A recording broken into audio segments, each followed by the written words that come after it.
Step off the train, I'm walking down your street again and past your door, but you don't live there anymore. It's years since you've been there,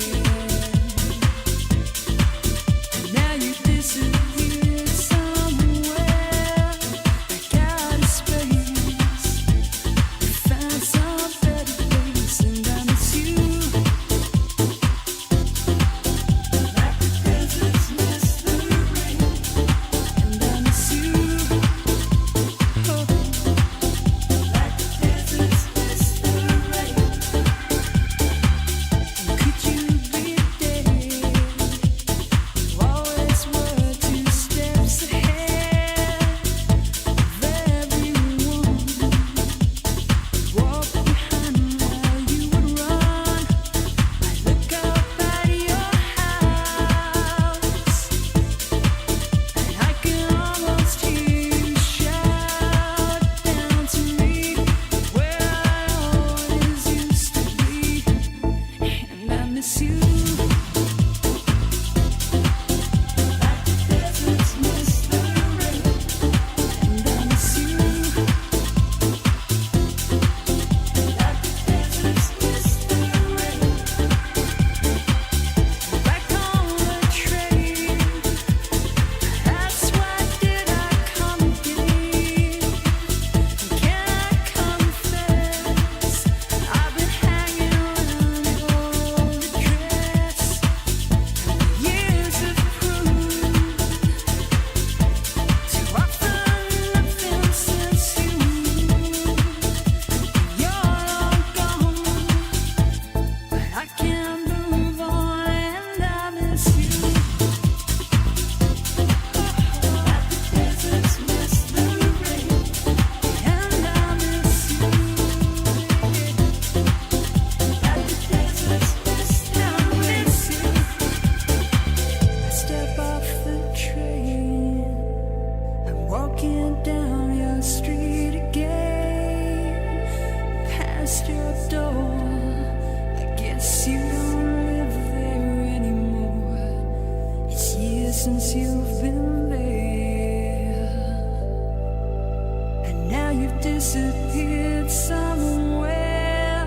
I got a space, you found some better place, and I miss you. Like the deserts miss the rain, and I miss you. Yeah. Like the deserts miss, and I miss you, and I miss you. Like the deserts miss the rain, and I miss you. Yeah. Like the deserts miss the rain, deserts miss the rain. Like the deserts miss the rain, like the deserts miss the rain. Like the deserts miss the rain.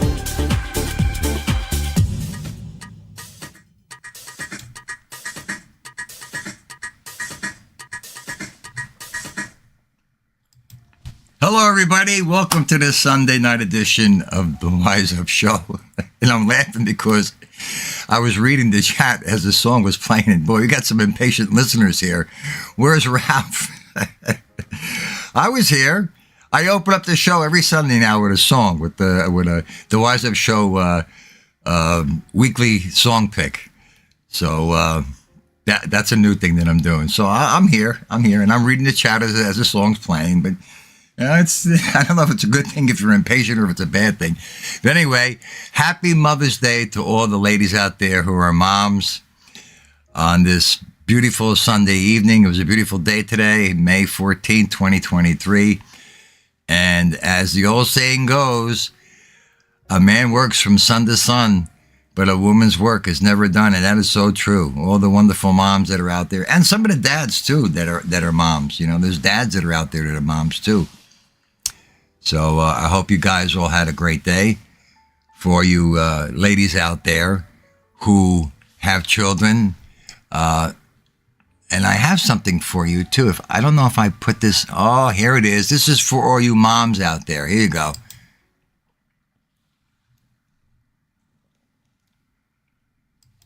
That was for all you moms out there. So it's good to see everybody. Boss Lady Bird, how are you, hon? Thank you for joining me. Arms is here. Gianni's here. Gianni, I didn't know you were at work on a Sunday. Diane, how are you? Adam is here. Emmanuel is here. And let's see who else is here. I'm sure more people are coming to the parlor. But just to make sure I got everybody that I see right now. Spencer is here. Hi, Spencer. How are you? So I got to tell you, I was a little bit hesitant about doing the show tonight because I am shot. You know, I had this car, and it's 21 years old. It's my baby. I call it the Silver Bullet. So what I did was I detailed the whole inside of the car from top to bottom. I mean, every nook and cranny. I mean, I'm a perfectionist, and I'm like sore. So when I wake up tomorrow morning, man, am I going to be sore? You know, I could have taken it and had somebody else do it, but I don't know. I just feel better if I do it myself, you know. So I'm pretty sore. I'm pretty sore, but I'll get over it. So anyway, I got an interesting show topic tonight, actually, which really involves everybody. Everybody that's in a relationship, whether it be boyfriend or girlfriend or husband or wife, people all over the United States, people all over the world for that matter. It involves everybody. It's a topic that it's a very touchy topic. It's very controversial. And it'll make you stop and think, that's for sure. It made me stop and think, that's for sure. But before I start the show, though, let me mention something about, you know, I've been into boxing for a number of years. That's one of my favorite sports. And I've been following Angel Gotti's nephew, John Gotti Jr. III.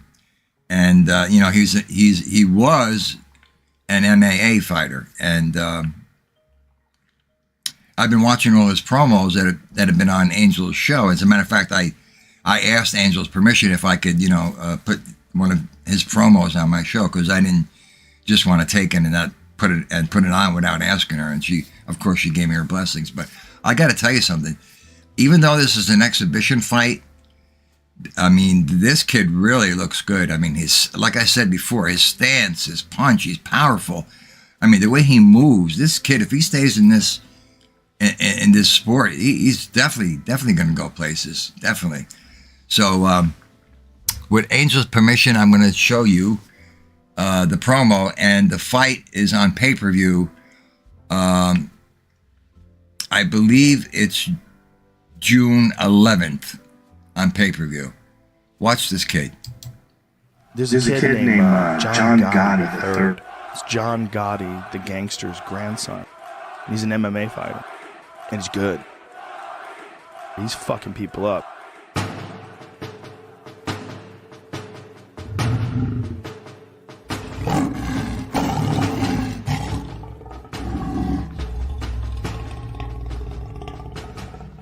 There's something that many, many promoters, trainers, and fighters always say. You can develop a fighter, you can teach skills, but you can never teach heart. This you can't teach. He has his grandfather's heart. John Gotti, that name is historic. People, you either love him or you don't love him. And, you know, it's a hard thing to carry. That's a very tough name to live with, and John does a great job with it. And I think his father really taught him how to handle that very well. He shows me by his actions every day. He shows me by his devotion. He shows me that he's robotic. He gets up His vitamins are taken at a certain point every day. He trains at a certain point every day. He does 2-a-days in some days at a certain point every single day. He comes in here and it's all business. He works real hard, no messing around. He's a great, great athlete. He's got a great trainer in Derek, and honestly, he's going to be unstoppable. His girlfriend, who he loves, he pushes her away at a certain point and says, now it's fight camp, back off. I've got to be focused for my adversary. So he showed me the devotion, and he showed me the heart repetitively. So therefore, he has us. He has us all in his corner, and we're going to be there to the end. I think what helps him is his support from his father, which is amazing. John Gotti Jr., he's an unbelievable support, which is very hard to get. You know, I'm proud of my son. I watched the kid make the sacrifices that are necessary to be successful in this very demanding sport. It's serious, and John's very serious. He really is, and I really think he's going to be a great champion.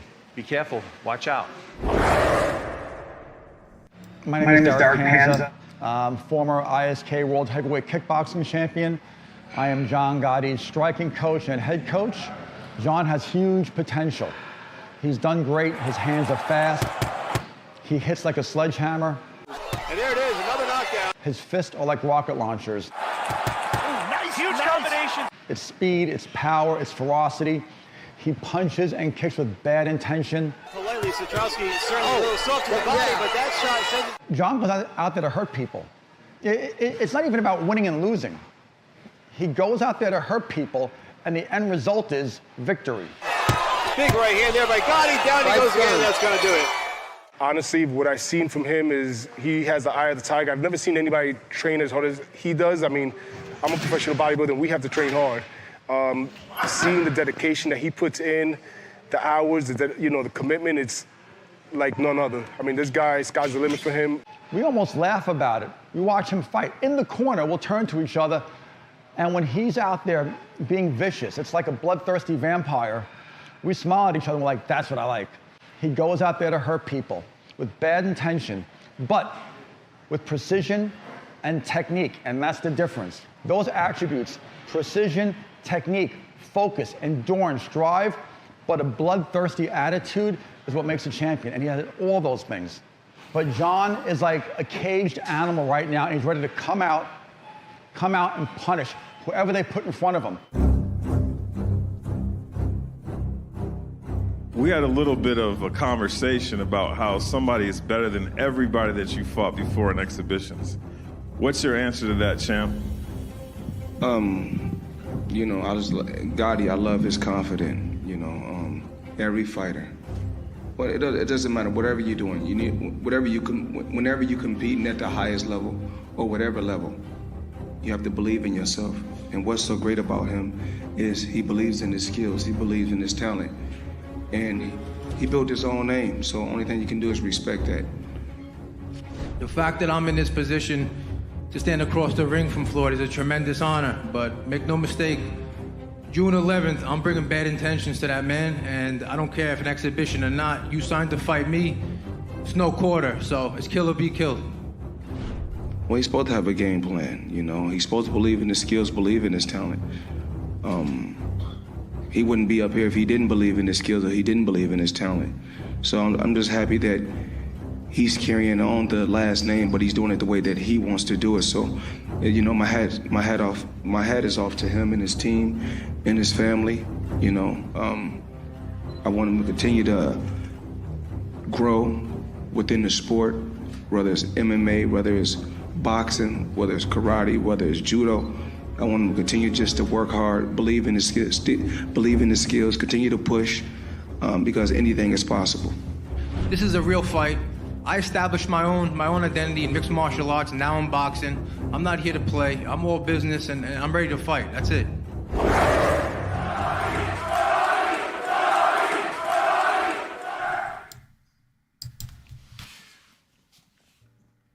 He's definitely going places.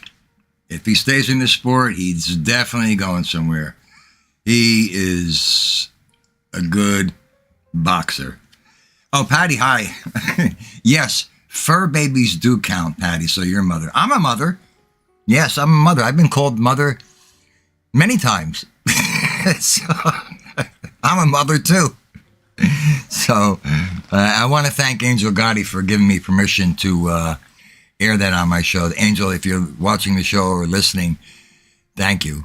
I really appreciate that. But yeah, this kid is definitely going somewhere. And if you can, and if you're into boxing, June 11th, I believe, I'm almost positive, on pay-per-view. All right, so now I just want to make sure that I said hello to everybody. Steven is here. Michael Moormile is here. Diane, I said hello to you. Diane, it's good to see you. I haven't seen you in a while.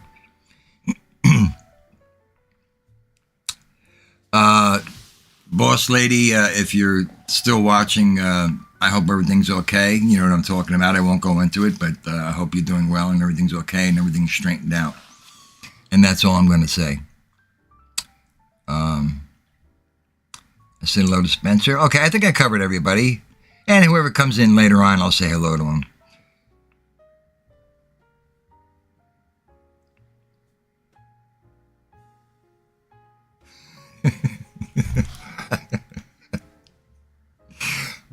Oh my God, you guys, your comments sometimes. Okay, let's move on.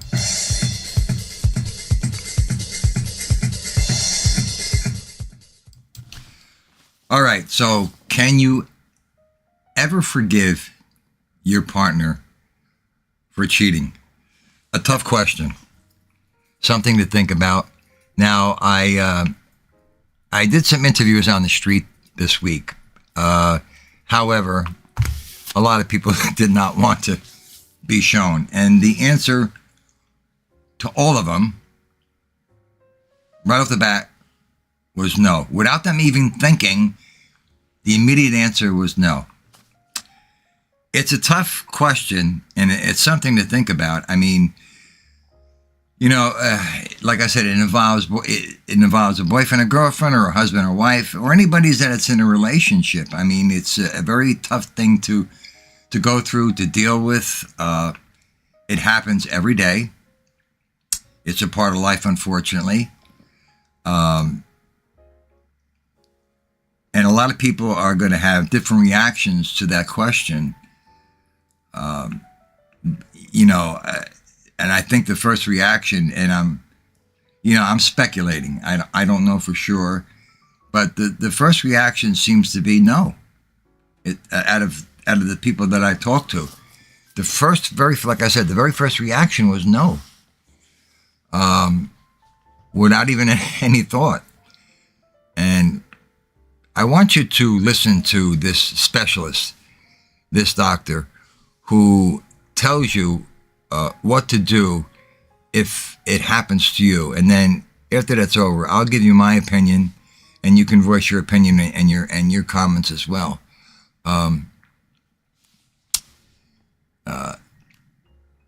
Listen to what this doctor has to say. Your spouse cheated on you. That hurts deeply. The faithfulness you believed in has been terribly violated. The trust you relied on is decimated. You feel a profound sense of loss. What you had, you no longer have. And you wonder if you can ever have it again. In your pain and anger, you may have thought about the pain you can cause your spouse and the misery you could create for the affair partner. That's understandable, but don't do it. As much as you may want vengeance, if that becomes your focus, you mess up your future. If you want to be happy again, to have a fulfilling future, you need to find how to forgive the person or people who've hurt you. It's not just a good idea. It's essential. It's the only way to cleanse the pain from your heart and mind. You start your healing by forgiving even if your spouse and the affair partner don't deserve it. Forgiving doesn't set them free. It frees you from being miserably chained to what they did. Forgiving heals you even if your spouse is still having the affair, even if your mate says they don't love you and plan to marry the other person. Forgiving doesn't mean that those who hurt you won't face consequences. They will. And forgiveness doesn't necessarily mean that you need to restore your marriage. But if you wish to repair your marriage, that can be done, even if you think that's impossible. Hi, I'm Dr. Joe Beam with Marriage Helper. Now, the first step is to stop running through your head your imaginary movies of what happened. If you're like most people, you vacillate between wishing that the cheating never happened and mentally picturing what your mate did with the other person, thinking about where they went, what experiences they shared, and the things they did that make you sick to think about. Well, while forgiveness is not an emotion, I'll explain that in a moment, it's tough to forgive when your emotions take control. Therefore, start taming your emotions by no longer allowing yourself to live in the fantasy that the affair didn't happen or the torturous fantasy of what you picture as having happened. Neither helps you in any way. Accept that it happened. That's reality. If you're going to get through this with your mental and emotional sanity intact, you have to face reality. But absolutely refuse to allow yourself to play those terrible mental videos of what happened. When you start thinking like that, make yourself busy with something that takes concentration. If you start picturing those things, tell yourself out loud, stop it. I'll no longer torture myself. Now, the second step is to stop playing the blame game, especially if you've been thinking that your spouse's affair was caused by something that you did or didn't do. I'm sure you're not perfect because nobody is. However, if you blame yourself for decisions your mate made, you're taking way too much culpability and diminishing your spouse's accountability. Are there things that you should have done better? Done differently? Not done at all? I'm sure there are. And there will come a time when to heal further, you'll need to process that. If you want to save your marriage, the two of you will have to work through those things together, but not now. Not when you're considering or actually trying to forgive the cheating. There is a time to examine any role you played, but if you focus on that now, you'll detour the process of finding healing within yourself and healing for your marriage if you want that. Blaming your spouse's cheating on yourself set your spouse free from feeling responsible for their own actions. Blaming the infidelity all on your spouse will also very likely intensify your anger and deepen your hurt. Blaming it all or mostly on the other person in the affair will keep you from dealing with the problems that existed in your relationship before the affair. Therefore, as part of accepting reality, acknowledge that the causes of the affair are probably complex, but they're not important to dig into right now. The vital thing now is for you to begin to heal emotionally. If you don't, you won't deal with your pain, which means you won't deal realistically with understanding the causes of the affair, how to repair your relationship, or anything else. Playing the blame game leads you to more misery, not the healing that you deserve. Now, the third step is to choose to forgive. That's right. Forgiveness is not an emotion. It isn't something that you wait until you feel that you're ready to do. It's a decision. And the research literature is referred to as decision-based forgiveness.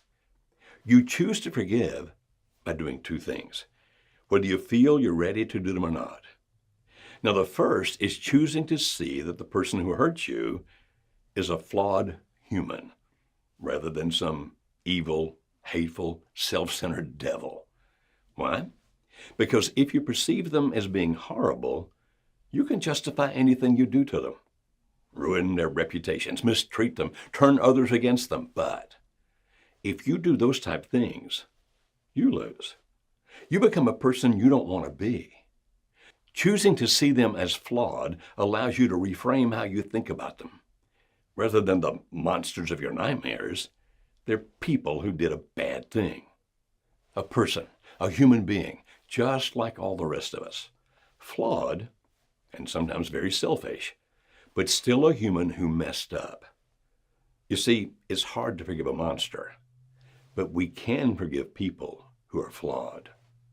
Now, the second choice is to decide not to take vengeance.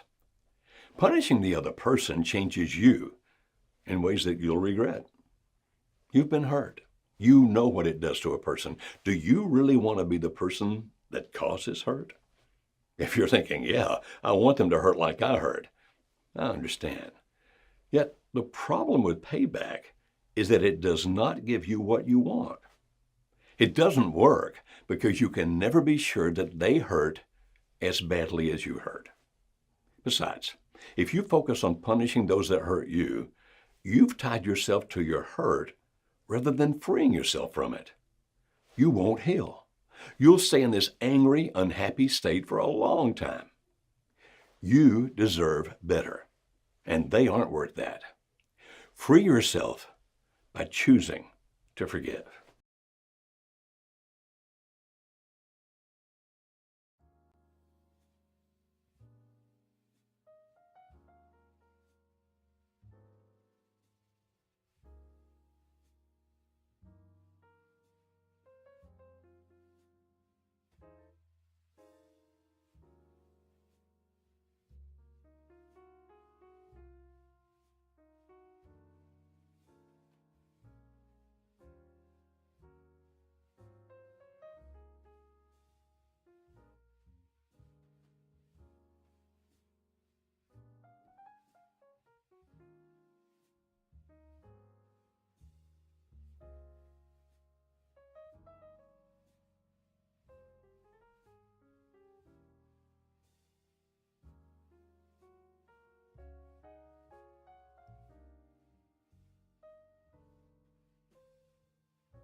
Oh God.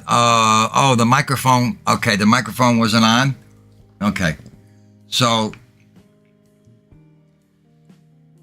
I don't know if I can buy everything that the doctor says.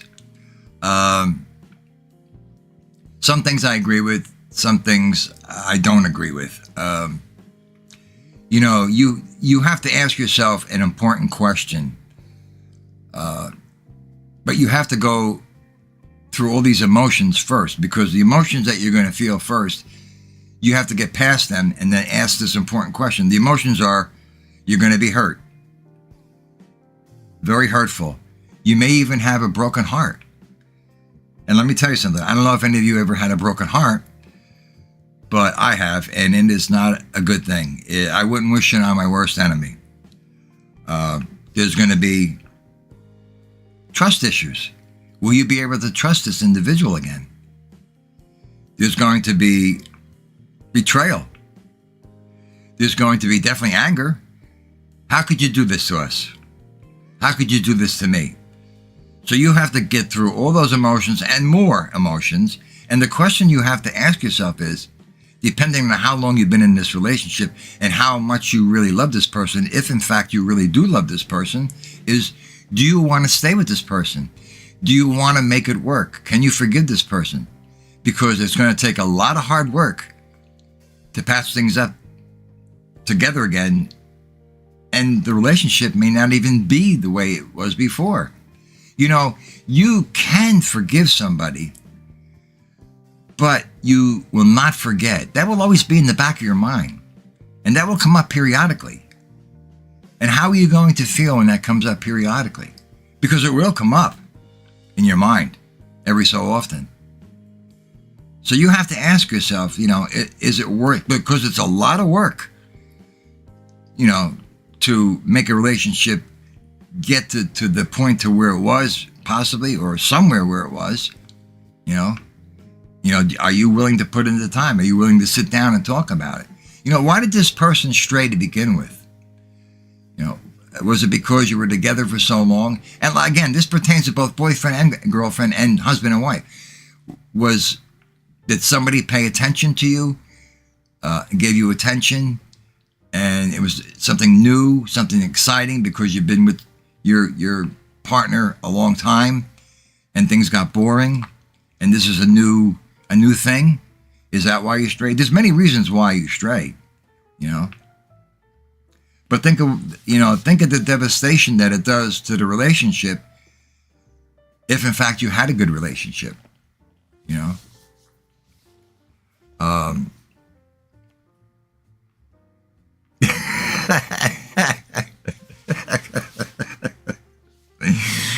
Oh, Adam, that's funny. She cheats on you, put her on mute and walk away. Well, yeah, you're absolutely right. You're absolutely right, Chris. It's in the Bible, and it's.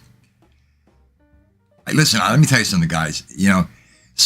Those people that I interviewed that didn't want to come on, they had asked me also. They were Ralph, what would you do?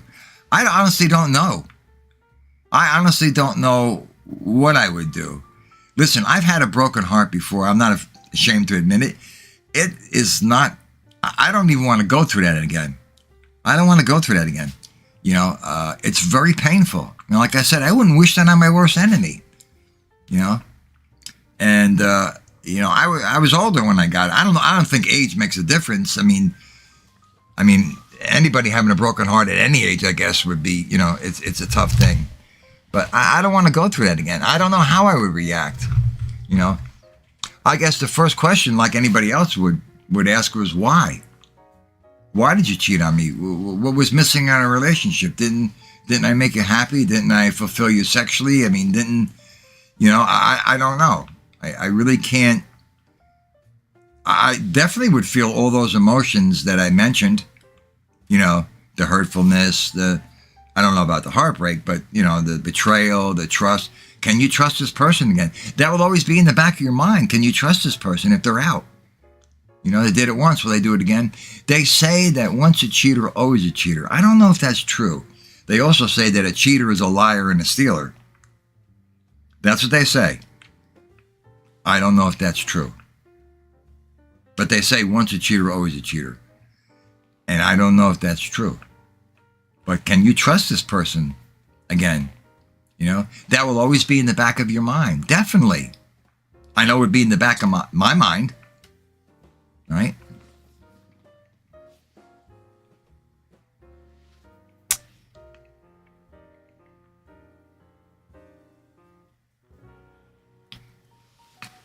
Well, Don is saying, you know, if you cheat it once, it makes you think they'll do it again. It's known. It's known statistically that once you cheat, you know, you'll cheat again.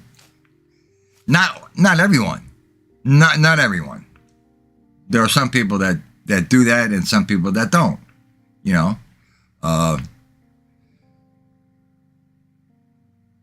If you have any kind of a conscience, you know, you're with somebody, you're with your partner, whether it be boyfriend, girlfriend, husband or wife.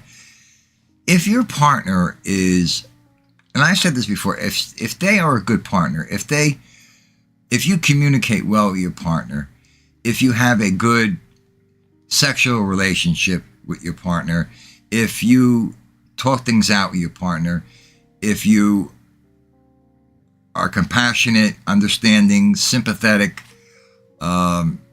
if you laugh together, if you have similar interests, you don't have to have all the same interests, you know,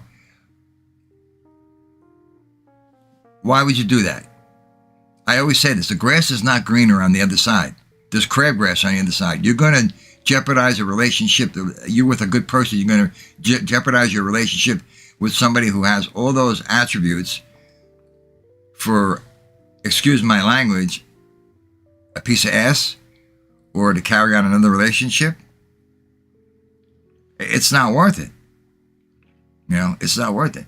Like I always say this too, there's always going to be someone more beautiful than you.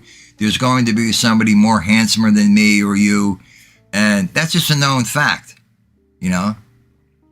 So if you're straying because someone pays attention to you and is giving you all this attention, what is missing in your relationship with your partner that you're with? Listen, I am no psychologist. I am not a sex therapist. I say this, and I'm not Dr. Ruth. You know, I'm only basing it, my opinion and my comments on my feelings and life learned experiences. You know, everybody's different. You know, some people may forgive very easily, and some people may not forgive at all, and people may forgive eventually.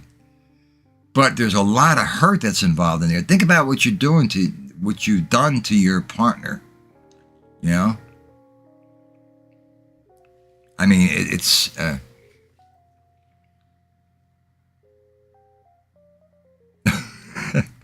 Chris. Chris.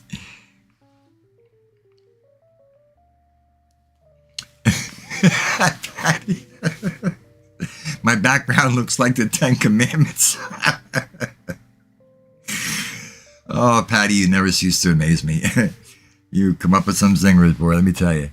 So, you understand what I'm saying? No, I didn't dye my hair. It's the...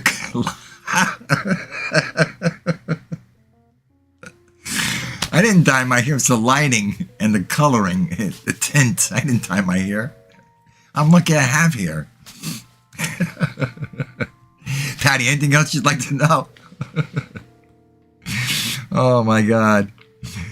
Oh, Patty, you're killing me tonight. Did I dye my hair? The background looks like Moses. Oh, God. I have sleep, Patty. I have sleep apnea too. When I went to the doctor a couple of weeks ago, and I told the doctor, "Look, I've been really tired during the day, like falling asleep." So the doctor said to me, "Do you get tired during the day?" I said, "I just said that." "Do you fall asleep during the day? And do you feel sleepy during?" I said, "I just said that." So she goes to me. She's a woman doctor. she said to me, you might have sleep apnea, Ralph. I said, really? She goes, yeah. So she gave me somebody to see, a preliminary doctor, which I haven't seen yet.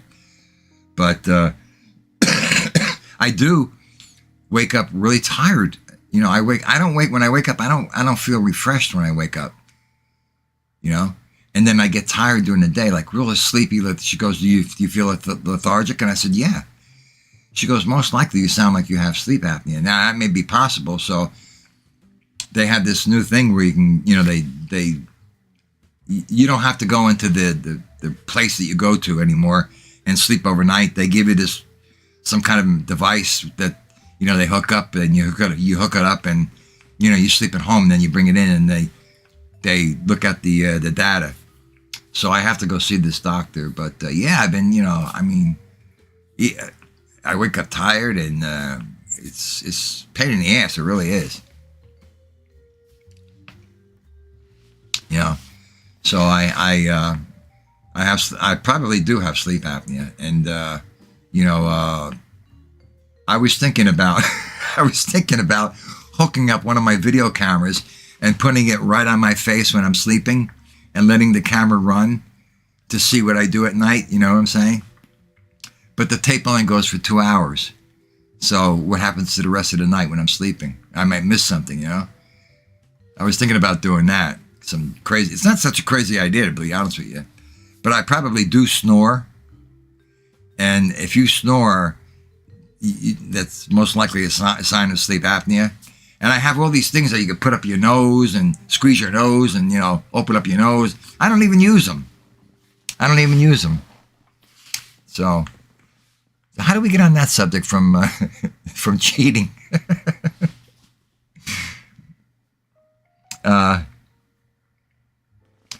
Yeah, Patty, you were telling me about that. You were telling me about your dentist. I remember you mentioning that in one of my shows, that your dentist does that. I mean, it's a common thing. You know, I'm a bit anemic, so I shouldn't say a bit anemic, but I am anemic, and that may have something to do with it also. You know, I do take a lot of vitamins. I do take a lot of minerals. I do exercise in the morning. You know, I quit smoking, and I'm still coughing, but now I think it's from allergies. But you know, the other thing too is YouTube has a lot of great videos. If you can't fall asleep, very calm, relaxing videos, like at the sea or like at the rain, you know. And sometimes when I can't fall asleep, which is not often, I'll put them on, and they're really, really great. They're really, really great. You know, if you guys have a hard time sleeping, it may help you, it may not, you know. Or sometimes I'll take melatonin. But I don't do that often because I really don't have a hard time falling asleep. I could fall asleep standing up.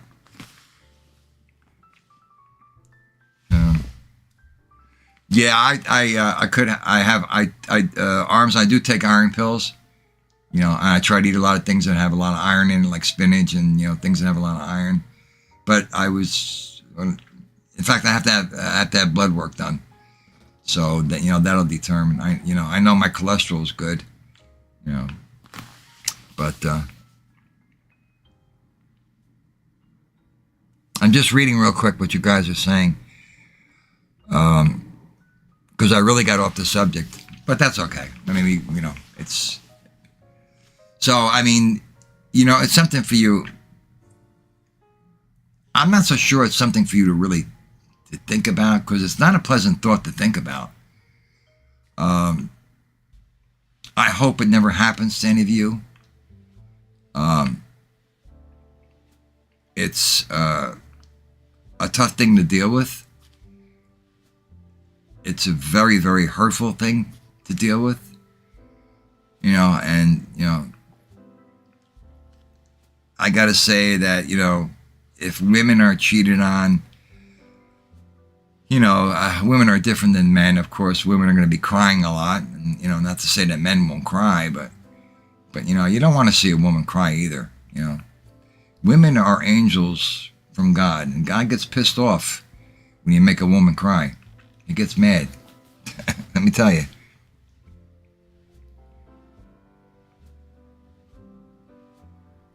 So I'm just going down to the chat real quick, making sure that.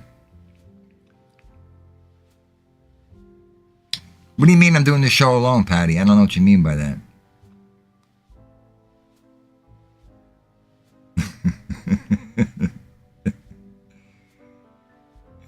Oh, by the way, yeah, because you mentioned my hair. My hair, that's another thing.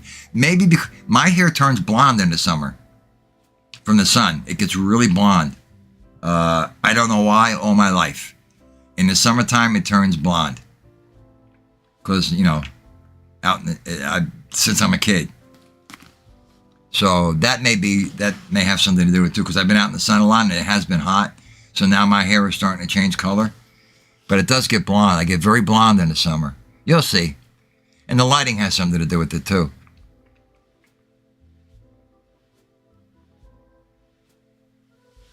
Boss lady, that's a very good comment that you made if you're still in the chat. You can't continually use it as a defense in arguments if you already forgave. That's right. That has happened in relationships where it's been brought up and thrown at the individual's face during the heat of an argument. I guess it's hard not to do that if you're in a heated argument, although you shouldn't do it, but it does happen. And I feel like I'm a psychologist. I'm not. But I know a few people that has happened to, as a matter of fact, now that you mention it. Like I said, though, it's always going to be in the back of your mind, Periodically, you're going to think about it from time to time. I know I would, You have to, you really have to love this person a lot to put up with that, or to work at the relationship, and to forgive. You really, really have to love this person. If it's like a boyfriend or girlfriend thing, and you're only going a couple months, that's nothing. But if you have years invested in a relationship and you're married, that's tough.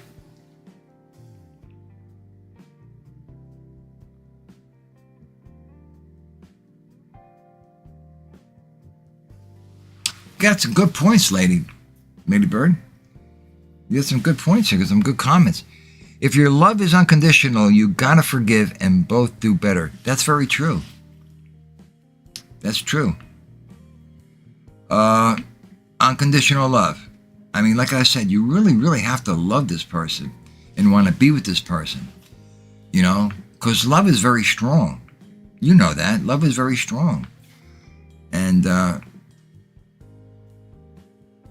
you really, really have to work at it.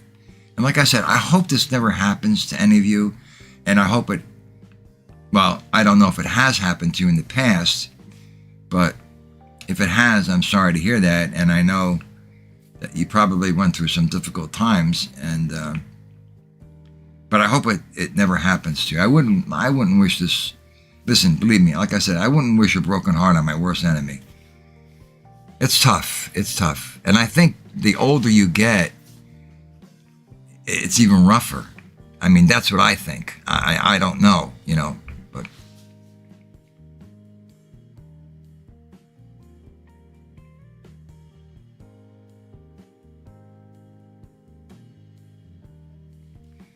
Gianni, I'm sorry to hear that.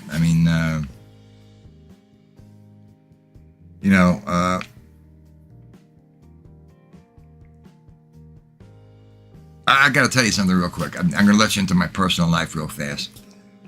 When I was married, I never went out. When I was married, I never went out. I never went out to clubs. I never went out to bars. I never went out with my friends. I was home all the time. All the time. It wasn't until I got separated that I started going out. But I was a homebody. I never went anywhere. The only time I ever went out really was when I was shooting weddings. Shooting video. That's the only time I went out. And that was on the weekends when I was working. So I never went anywhere. I never went out to bars or clubs or anything. Once I got married, that was it. The clubs were over and done with. The disco days are over. I got married in 1980.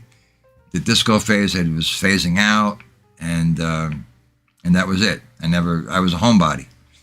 So I never went out. So, and it wasn't until I got separated that I started going out. And then when I got divorced, I started going out. Now, let me tell you something. It's no fun out there. It isn't. It's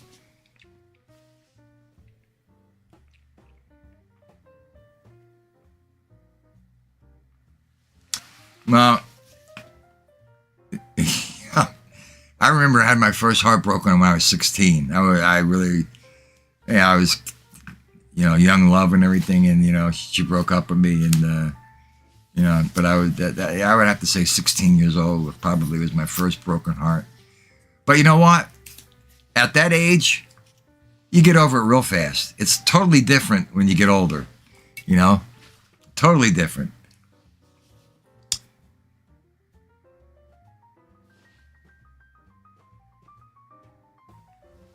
Adam, I didn't even do that.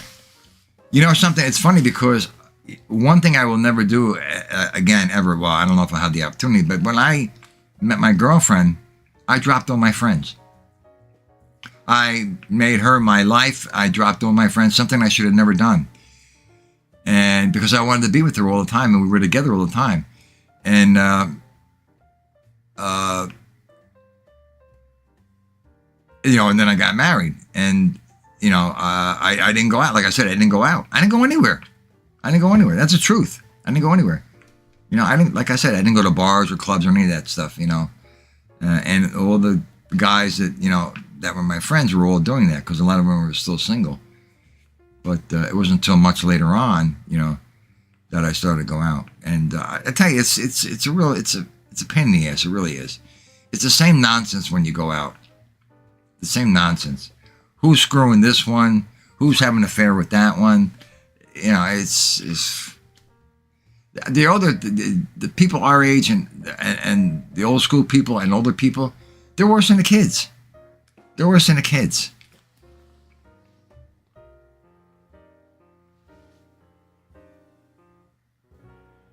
Oh, Don, definitely. Don's saying that it's cheaper to go out as single as well. Yeah, you're right.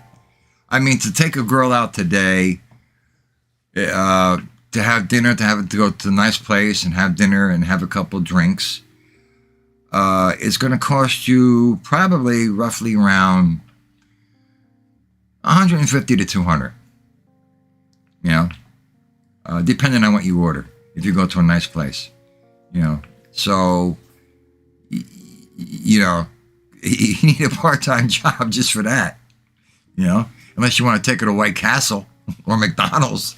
I don't think you want to do that. You're not going to be seeing her again.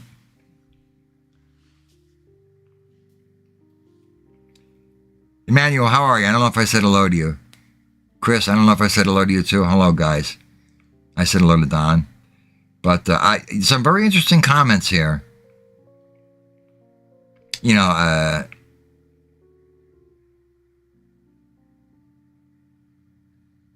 Oh.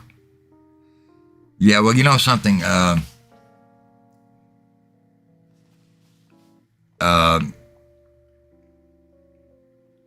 Who made Adam made a very good point. Love and hate. I mean, yeah, the person can hate you for doing that. Yeah, hate is very strong. So hopefully it doesn't happen, but it has.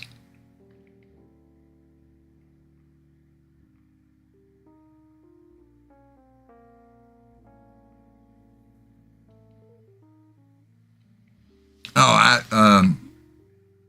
Adam, very good points you guys are bringing up. You're absolutely right. There's a lot of warning signs. There's a lot of red flags that you can pick up on if somebody is cheating on you. I'm not going to mention any of them. I don't want to give anybody any ideas. I know what they are, but there are red flags that you could pick up on if somebody's cheating on you.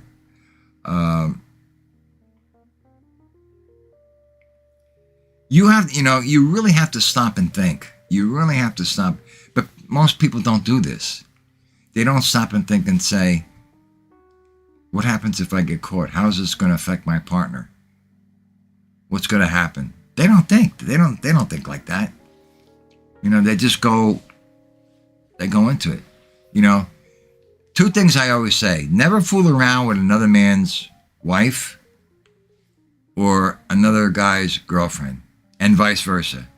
Why would you want to do that when there's so many, and I've said this many times on other shows, why would you want to go and do that? You're asking for trouble when you got hundreds of women out there, hundreds of guys out there that are single. You know, you're just asking for trouble. You don't do that. You know, that's one of the things that I grew up with.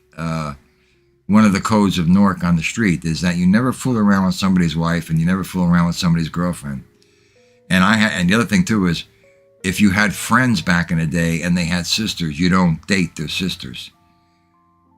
And I had some friends that had some really beautiful sisters that I would love to have dated, but they were off limits. What you did was you looked out for them and made sure they were okay. That was the code of of Newark back then. You know, and you take that on in your adulthood, you know, and I still believe that. You know, you don't mess around with somebody's wife or a girlfriend, you know, when there's so many other girls out there, you know. And some people will tell you, Ralph, what do you want to go on her? She's married, or she's got a boyfriend, you know. No one's ever said that to me because I've never done it, but I'm just saying, you know.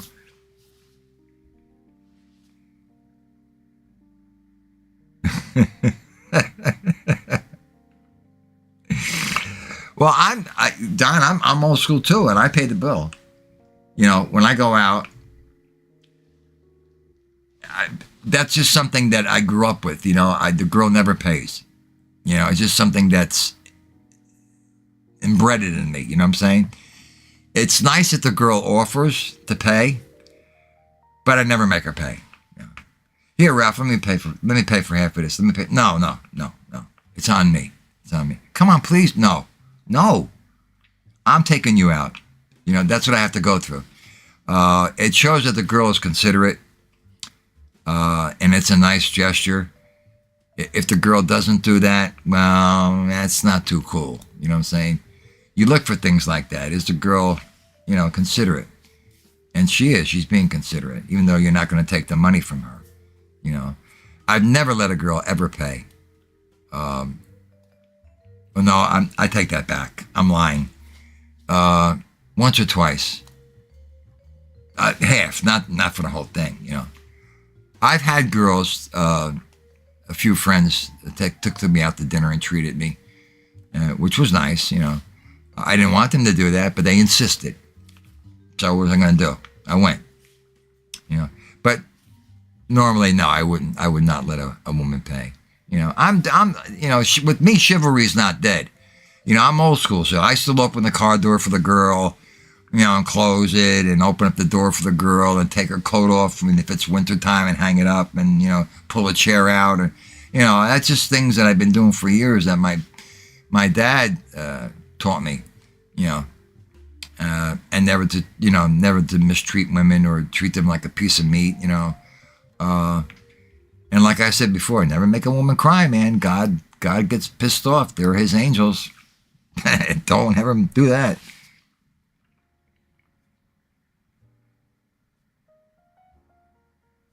Well, Gianni, when you say you don't let your friends pay, you're talking about male friends, female friends. That could be anything. You know, with my friends, my male friends, you know, I'll buy them, you know, a couple of guys, you know, we'll go out, we'll have lunch, you know, I'll treat, then the next time somebody else will treat, then next time somebody else will treat. So, you know, we all, you know, share, you know. I don't know if that's what you're talking about.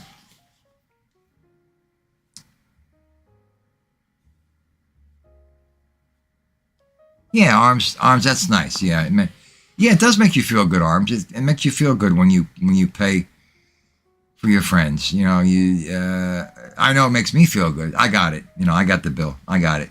You know, we'll go out to lunch, and well, I work during the day, so they go out to lunch. A lot of them are retired, and they hang around, so they go out to lunch every day. I only go out to lunch with them on the weekends. So, you know, I'll say, I got the tab. I got it. You know what I'm saying? But we all take chance apiece, you know. which is, the normal thing, the normal and right thing to do. And it does make you feel good. You're right, it does. It does.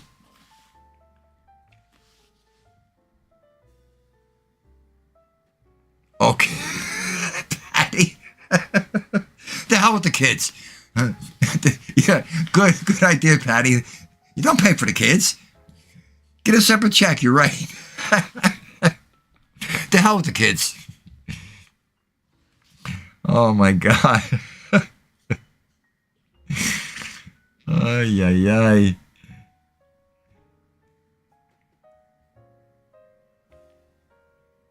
Yeah, you know what, Adam? It's funny because there's a couple of guys that insist on paying the bill all the time. And what I'll do is I'll go and sneak. When the waitress is in the kitchen, I'll go and sneak in the kitchen and I'll give her the money and I'll say, here, this is for the bill. Don't let so-and-so pay for it. It's already taken care of. And then when we're ready to leave and she hands the bill, the guy will go, I said, it's already taken care of. What? It's already taken care of. I took care of it. So I got to sneak in the kitchen to do this. So a couple of the guys, they want to pay all the time. Yeah.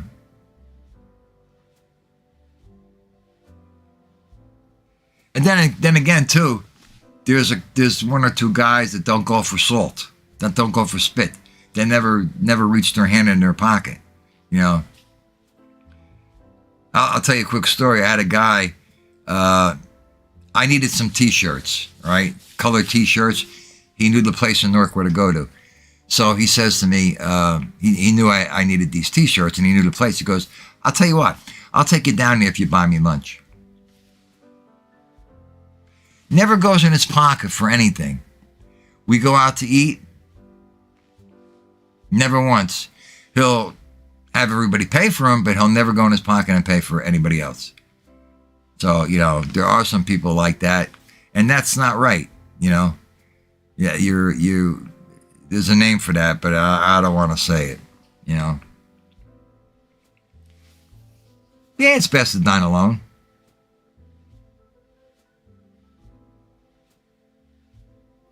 Why, Gianni? Why you insulted it like that? I got two friends, all right? They're well off. One guy is great, all right? One guy is great. He goes into his pocket every time to treat everybody. Even when I'm in Dunkin' Donuts, he buys me coffee. I tell him, no, I don't want, no. He'll pay every single time. And he insists on paying. So I'm not going to argue with him. So I'll go into the kitchen and I'll tell the waitress, here, take care of the bill. Because that's the only way I can do it with him. And then I'll say to him, I got it. It's on me. You bought me lunch many times. It's on me. One night I was out at a bar and he was out at the bar and I spotted him and I said to the waitress, I said, give him a drink. Bring the drink over to him because I know what he drinks. He wouldn't take it. He wouldn't take it. I got to argue with this guy to take the friggin' drink and for me to pay. But some people are like that.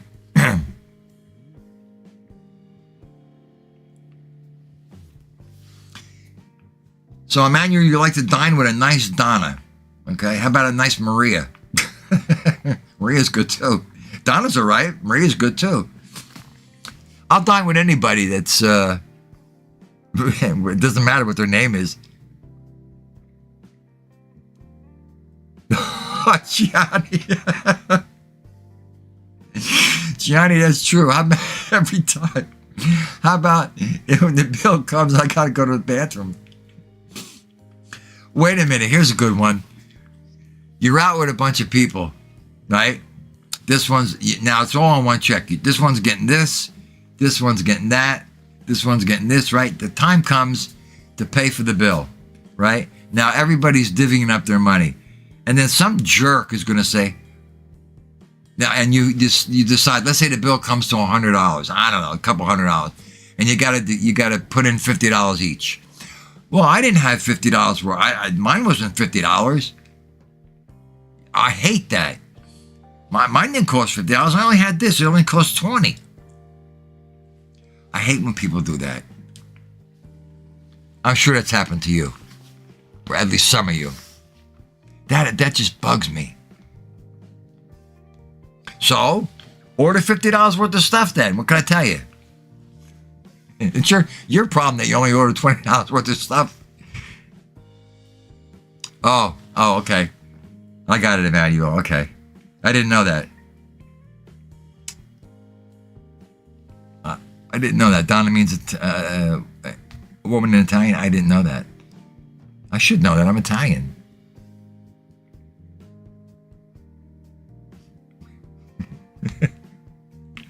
No, I didn't take him to the hot dog. I didn't. No. We hot dog truck. These guys are.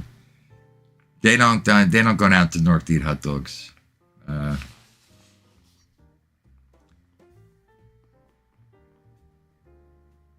lot of good comments tonight. A lot of good comments.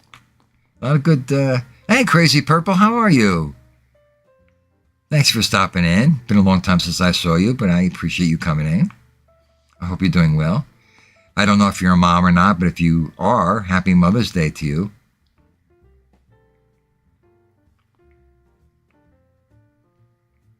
And if you have a fur baby, you're considered to have a mom like you're considered to be a mom like Patty.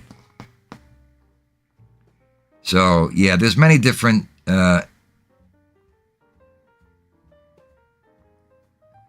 Well, Patty, I know it's bull. Patty's saying that it's bull that women work now. I know. But you see, when you grew up that way and it's embedded in you, it's a hard habit to break.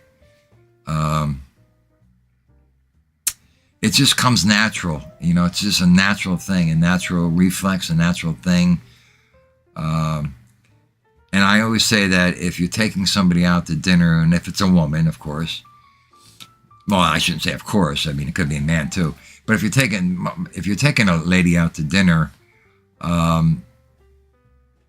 it's nice if she offers to pay when the bill comes. It shows that she's considerate. So that's a sign that she's considerate. If she doesn't say anything and just expects it, what could I say? But it's embedded into me, and it's a hard habit to break. Chivalry is not dead with me. Because of my background, and I can't help it. But it's not a bad thing,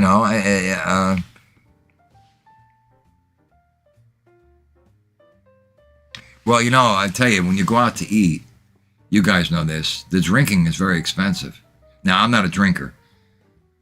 You guys know that. I mean, I do have occasional 1 or 2 drinks, but drinks are very expensive. And depending on what you're drinking, I used to drink Cafe Patron. That was $14 a pop. So the drinks, of course, can add up to the bill. And I told you the story about two of my friends. I told you the story already. See if you remember. 2 of my friends, they went on a date. He took her out, and she ordered a bottle of wine. She ordered a bottle of wine, right? Well, when the bill came, now you're taking her out on a date, right? He asked her out to dinner. She ordered a bottle of wine. When the bill came, and he's got real balls, let me tell you. He said to her, well, he's going over the bill. I'm not paying for the wine because I didn't order it. He made her pay for the wine. He made her pay for the wine because he didn't order it. But he asked her out to dinner, and we're on a date. How low can you be? Well, don't you know? And the word got out because she told everybody. How do you like that? He made me pay for the wine. Well, you know what? He deserved it. He's a cheap bastard to begin with. Excuse my language. But how low can you be? I could never do that. Never. True story. And of course, everybody found out. And you look like an asshole. You're an ass for doing something like that. What's the matter with you? You don't take ask somebody out to dinner and then let them pay for a bottle of wine. just because you didn't order the bottle of wine? There's another name for that, but I won't say it. No, Boss Lady Bird, there was not a second date. Not a second date. And today when I see her, I don't see him, but when I see her, because she's a friend of mine, well, they were both friends of mine, I bust her all the time. I said to her, you want a bottle of wine? She starts laughing. But, I mean, that is the lowest of the low. That's lower than a slug. You know what a slug is? That's lower than being a slug. Oh, let me tell you this. We were out one night. The same guy, right? I went up to the bar. I got a Cafe Patron, cost me $14. I walk over to where he's standing. I put it on the ledge, right? I went to go turn around to say hello to somebody. He knocks it over with his elbow. He knocks over my whole drink with his elbow. I didn't even drink it yet. So I looked at him and I said, I'll use Joe. I said, Joe, you knocked over my drink. I didn't even drink it. Oh. I said, you know what I said to him? He didn't offer to pay for it. I said, go up there and get me another drink because I didn't even drink this and you knocked it over. He got pissed off, but he went up there and got it. Screw that. Cheap bastard. I told the story already. It's a true story. So, yeah, I didn't even drink it. Walked over, went into the bar to put it down, say hello to everybody, boom, all on the floor. $14.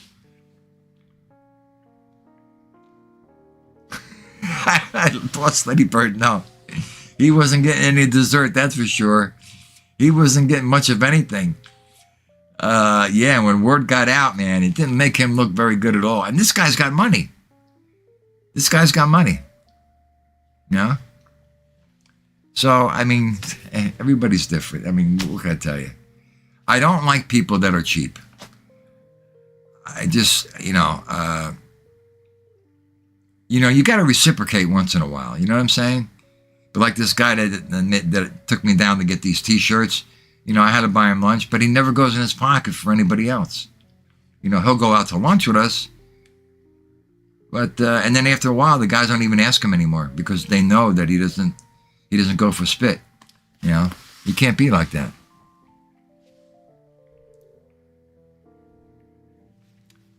Well, the background, Gianni, Patty said it looks like Moses. I change the background every week. Isn't it beautiful? Got a nice moon, real nice, the lights, the water in the background, the soft music. Really sets the ambiance. Moses. Yeah, so, I mean, I want to thank all of you for your comments tonight and your opinions. And like I said, I hope that never happens to you.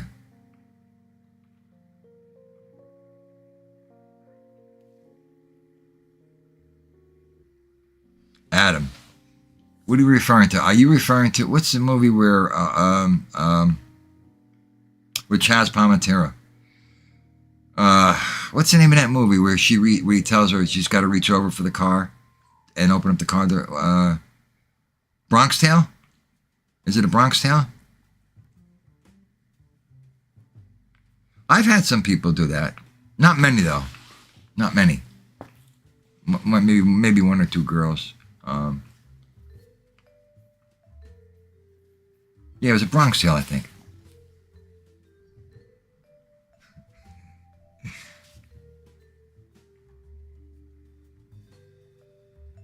Oh, yeah. I was around when Moses parted the Red Sea. And I was there when he came down from the mountain and gave the 10 Commandments. Just want you to know that. Yeah. I hold the door test. Yeah, you're right, Gianni. I hold the door for everybody. You know what really irks me? When I hold the door for somebody and they don't say thank you. That really irks me. Doesn't happen often, but it does happen once in a while. I'm being a gentleman and I'll open the door for you. At least say thank you. And that's what I'll say to him. If I open the door for somebody and they don't say thank you, and I'll say, you're welcome. You know, sometimes they'll just look at me like I'm nuts. You know, like what is he talking about? But I hate that. I hate that. Bronx Tale, right? It is a Bronx Tale. Mike, how are you? Bronx Tale was a good movie. I mean, I liked it. I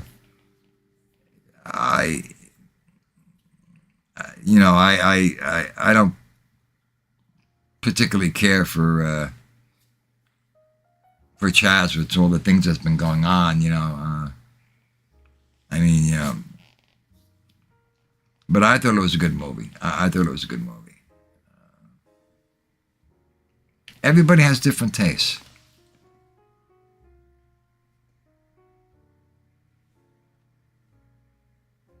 Patty, there's a Red Sea at Universal's? Really? I haven't been to Florida in so long. Gosh. When I went to Florida, a lot of that stuff was being built at the time.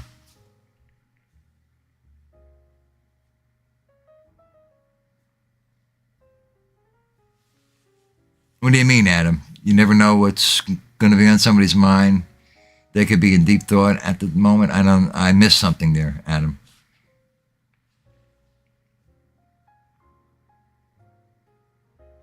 Well, you're right. Gianni, yes. Manners are paramount. I mean, it has a lot to do with your upbringing.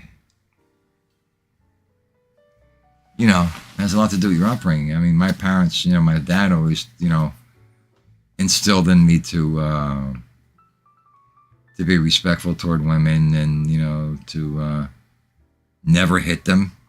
Never hit them. No matter how mad or angry they make you, walk away from them. Don't treat them like a piece of meat. These are all things that, he told me when I was young. And they just, are embedded in me. Don't get me wrong. I mean, some women can be aggravating. And some men can be aggravating too. But, we'll never be able to figure women out. And the man that figures, or the person that figures women out, will probably win the Nobel Peace Prize. Because they are very complex human beings. Not to say that men aren't, but they're very different from us. But I tell you one thing, though. You can't live without them. And if you got a good woman behind you, you got it made. You really do. Because we do need them. They're believe it or not, and I'm not trying to score any points here because I really believe in this. They're a good backbone. They're a good backbone. They really are. Everybody, men and women, both have their faults. We all have our faults. Both sexes have our faults. Women are just a little bit more complex, just a little bit, because that's what makes them women.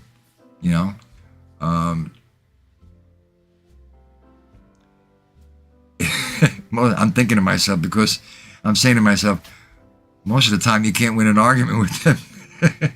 So, the best thing to do is just to walk away, because arguments sometimes, you're not going to win, But can't live without them, though, right? Can't live without them. And I'm not trying to score any points here. That's the way I feel. I'm telling you the way I feel. Yeah, absolutely, Johnny. If you got a good woman behind you, they're a little bit more sensible, and well, first of all, women are more at a young age. They're more mature. They mature faster than boys and men do, and they're some of them are a little bit more level-headed than men, and. They've come a long way in the years. I respect a woman who is independent. I respect a woman more if she is able to stand on her own 2 feet and doesn't have to depend on a man for money, or doesn't have to depend on a man, period. But of course, if the woman needs help, I would gladly help her, but I have more respect for a woman that is independent and can stand on her own 2 feet and doesn't have to depend on a man. Because as you know, not all of them, but some of them are out that are gold diggers, you know. And like I said, I'm not saying that all of them are like that. And those are the ones that, and I could spot them a mile away. You know, there's just certain red flags that they put out. And those are the kind of women you don't want to get involved, you don't want to be bothered with, because that kind of relationship is not going to work. But they're out there. And there's men too that are like that, you know. So it works both ways, you know. But, you know, a lot of you guys are married, I think. And some of you have boyfriends, you know. So, you know, you don't have to worry about the dating scene, you know. But I tell you, Patty, and this is for you, Patty, because I know you're married a long time. But if you were to go out right now, I mean, God forbid, if you go out to the date, I'm saying, if you were to go out in the dating scene right now, oh my God, Patty, you probably would just be shaking your head. It's a mess. It's a mess with the older generation. It really is. Boss lady, never been married? Okay. I'm going to fly down there and take you out to dinner. I said that to you once before. Well, you know, I mean, listen, guys, you know, the guys that are married, it's tough. It's tough. You know, it's tough. You got to really work at your marriage. I mean, hey, I'm no marriage counselor here now, okay? I'm only going from experience. You got to work at it. You know, after a while, you become used to one another, and you take each other for granted. And then when something happens, all these emotions come up saying, wow, I took this person for granted. You know, I expected this, I expected that, and now I have to do this and I have to do that. You know, it's a mind game. It's a mind game.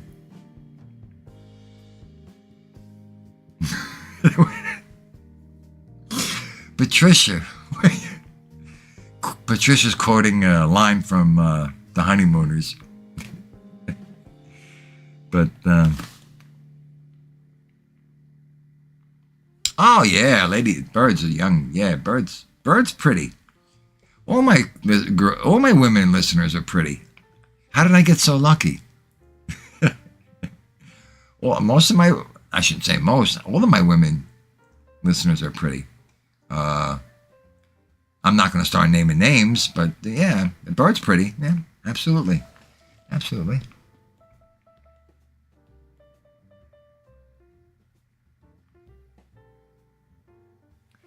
Well, you know, it's funny because you know how I said you take things for granted.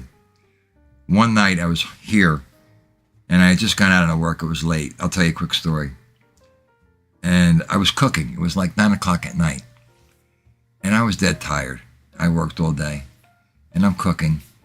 And then suddenly it hit me. And I said to myself, wow. I said, my wife worked 8 hours a day and came home and cooked a hot meal every day almost. Now I know how she felt. So you realize this, you know, I realized something. How I took, you know, how you take things for granted, you know. But she wanted to do that. You know, if she didn't want to do it, she wouldn't do it. But I realized how she must have felt being tired, you know. I mean, who the hell wants to cook? She didn't cook at 9 o'clock at night. I'm saying I did. You know, she would cook after work, you know, like 6 o'clock at night, you know. And I just realized, you realize these things when you're no longer with that person anymore. You know, you start realizing these things.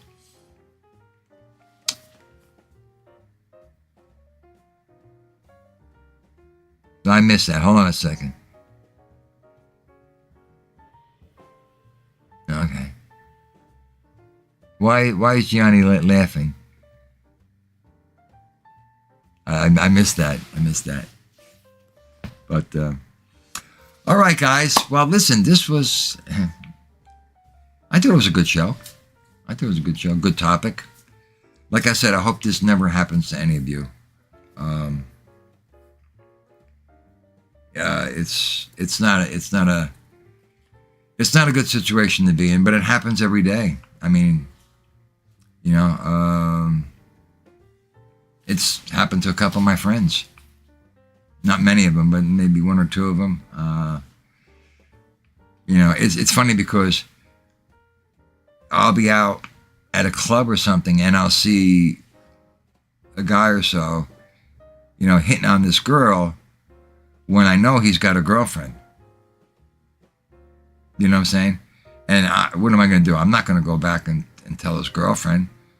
And I'm not going to say anything to him either because it's none of my business. But, I just like, man, you got a good girlfriend. What are you doing that for, So, well, thank you, Bird. You have some good shows, too. I like the music you've been playing. I'm glad that everything is okay. I'm out of the loop with a lot of things, The other night I was watching Angel Gotti's show. I went on the show to thank her. I went in her chat to thank her for giving me permission to use her promo. And while I was there, I decided to stay on the show. And there was some crazy stuff going on there. But I'm out of the loop, and a lot of this stuff that happened before I came on to YouTube. So a lot of you guys that have been on YouTube a lot longer know what the story was. So to me, it was like very confusing because I don't know all the players, and it was just a screaming match, And I happen to like Angel. I mean, her past and her family history has nothing to do with me. I know Angel as of today and moving forward. None of that stuff has anything to do with me. So that's the way I look at her. But, like I said, I just wouldn't take her promo and put it on my show without asking her. She wrote back to me and said, yes, absolutely, gave me a heart and everything. So I went on there and I ended up listening to the whole show. And I was like, what the hell is going on here? Who's this pizza guy? Who's this other one? So you guys all know what's going on because I'm out of the loop. I'm out of the loop with a lot of things. I don't go into a lot of the shows. I don't go into the drama shows. I'll go into communities that are far out that you guys don't even know of when I do go into different shows that you guys have never even heard of. But the other ones, no, I don't. I try to stay, within the realm because I don't listen. That to me, that is not a form of entertainment. Yelling and screaming and cursing and all that stuff, that's not a form of entertainment to me. That's my opinion. I don't find that entertaining. When people are badgering one another and saying this about one another and bringing their kids into this and their girlfriends and wives and calling their places of work. What's wrong with these people? Like I always say, these people that do these things, are behind a computer. So they're feeling really brave and bold and, and real tough, But you meet them face to face in person with a confrontation, I bet you they wouldn't be saying any of that stuff. So when you're behind a computer, you could say anything. You're brave as can be. But to me, that's not entertainment. This is entertainment. A respectful parlor. People socializing. People having a good time to pass the time away on a Sunday evening. This, to me, is entertainment. Not that stuff. That's just me. That's just me. But I don't buy that stuff. I don't buy it. I don't get involved in it. I'll never get involved in it. I don't talk about other content creators. I don't talk about other listeners. It's just not my style. I would never do that. So I'll go into some shows. I'll say hello to everybody. I'll say hello to the content creator, and a lot of times I won't. I won't voice my opinion, because I just won't. But this is the way I am, and I appreciate all of you coming in tonight. I appreciate all my listeners. You're like family now. I mean, and I was lucky to inherit a lot of you guys from the other shows, which made it a lot easier for me. And I'm getting more listeners now that are coming on board. And, I do, like I said, I do occasionally look at the statistics, the analytics rather. Out of curiosity, I mean, anybody that has a show would do that. I don't dwell on it, but I do occasionally look at it. Is my listener base growing? Is it becoming less? I do look at the analytics, but I don't get deep into them because I did that for like 27 years, and after a while, you get tired of that. You get tired of analytics. So, good point, Gianni. Keep your cards close to your chest. Absolutely. Absolutely. Listen, on here, I've only been on 8 months. I've learned a lot in 8 months. Like I always say, I had no idea that this nonsense exists, because that's, to me, it's all a bunch of bullshit or that's a bunch of nonsense. And I've learned a lot. I have noticed that some content creators I've noticed that one content creator was doing a show, and they were indirectly talking. The show is about this individual, and they were indirectly talking about this individual without mentioning the individual's name. Or they'll make comments about certain things that they've seen on other shows that other content creators have said. They'll make these indirect comments without revealing where they heard these things from. And what they're being is they're shrewd. They think they're shrewd, and they're connivers, and they don't think that people can't pick up on that, of the people that they're talking about, that they're indirectly talking about. They're not shrewd. They're not shrewd at all. Those kind of people, I don't trust. And I don't want to really have anything to do with them, because if they're trying to be shrewd and doing that in an indirect way, what does that tell you about that person that they're talking about you with other people? You know what I'm saying? There's a lot of things that I pick up on that I don't say anything about on here. I'm a pretty good judge of character, I would say, because I've been around a while, and I can see through people. And I know a lot of stuff that goes on behind the scenes. A lot of stuff. So I'm not stupid by any means. So if people think they're pulling the wool over my eyes, they're not. So having said that, hello, Gina. Oh, you don't have to apologize. You listen. You watch the replay. Yeah, check it out tomorrow. Check it out at your own leisure. That's one of the great things of the replay. You could always watch it at your own leisure. So guys, I'm going to leave you tonight. I want to thank everybody for joining me. I really appreciate it. I haven't been doing any car lives because I've been so busy, which I mentioned the other day on one of my short car lives. I've been so busy doing work and doing other things that I'm working on. I have to cut myself up in 7 pieces, and I can't get to do the car lives. And but the Sunday nights I'll always do. I'll always do. The Sunday nights are my favorite. And you got Anthony now that's doing the Sunday night tea shows. Now Anthony last night did the fireside chat. It was a ghost story, which was good. That was a good. So he's doing the ghost stories now, which I really like because I'm into that stuff, And he's doing the tea on a Sunday, and then he's doing the wine tasting on a Thursday. So he's got these 3 things that he's involved in. So if you haven't subscribed to the Wine Guild ALV, please do. And if somebody wants to drop his link in, I think most of you subscribed to him. But I really like the ghost story format because I like that. The tea show he does on Sundays at 4 o'clock. He did one a couple of weeks, which was perfect because the weather was lousy. It was raining. It was cold. It was damp. My house was dark. I lit a candle, and it was so cozy. But we don't have control over the weather, so. But I do like the ghost story ones by the fire outside. Yeah, he did it last night. So you want to check them out, you know. And if somebody wants to drop us a link, I think most of you are subscribed to him, though, anyway. And then you got Todd Father in the morning, very early in the morning. I know a lot of you guys are not up that early. He's on usually between 5 and 5:30, and anything goes on his show. Anything. So Todd Father's another show if you're up early you want to catch. But a lot of times it's you know, a panel of 4 or 5 guys, content creators, and, you know, we're like busting one another. So sometimes women coming in there, you know, I mean, women are welcome, of course, always, but, you know, it's just a different kind of a show, you know.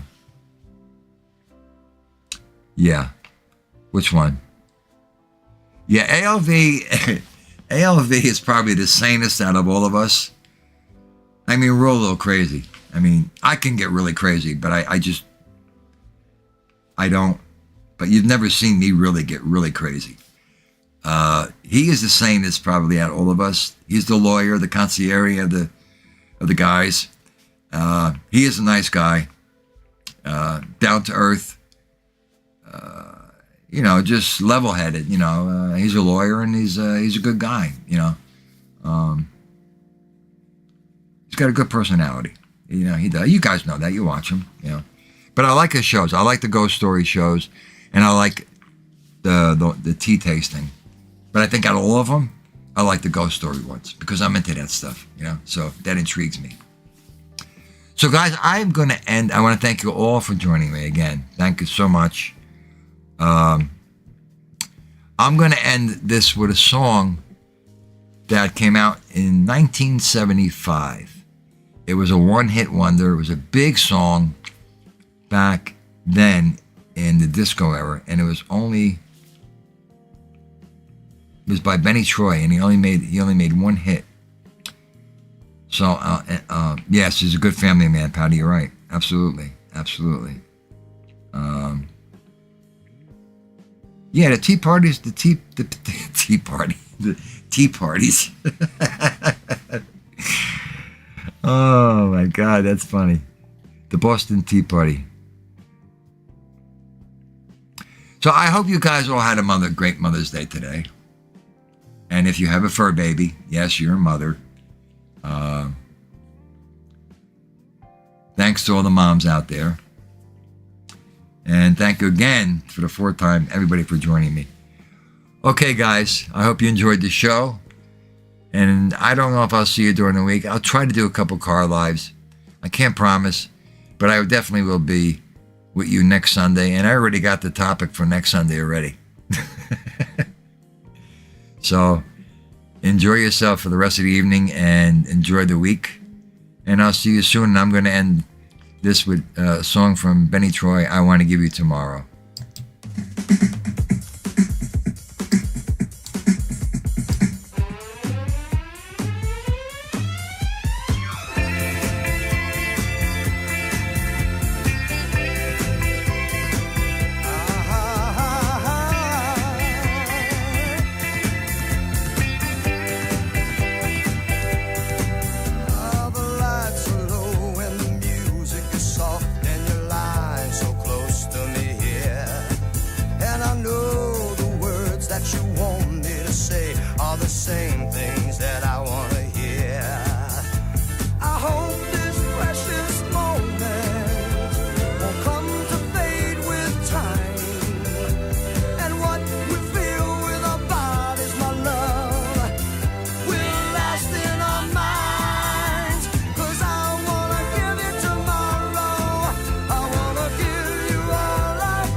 Times, but I can't take the ending no more.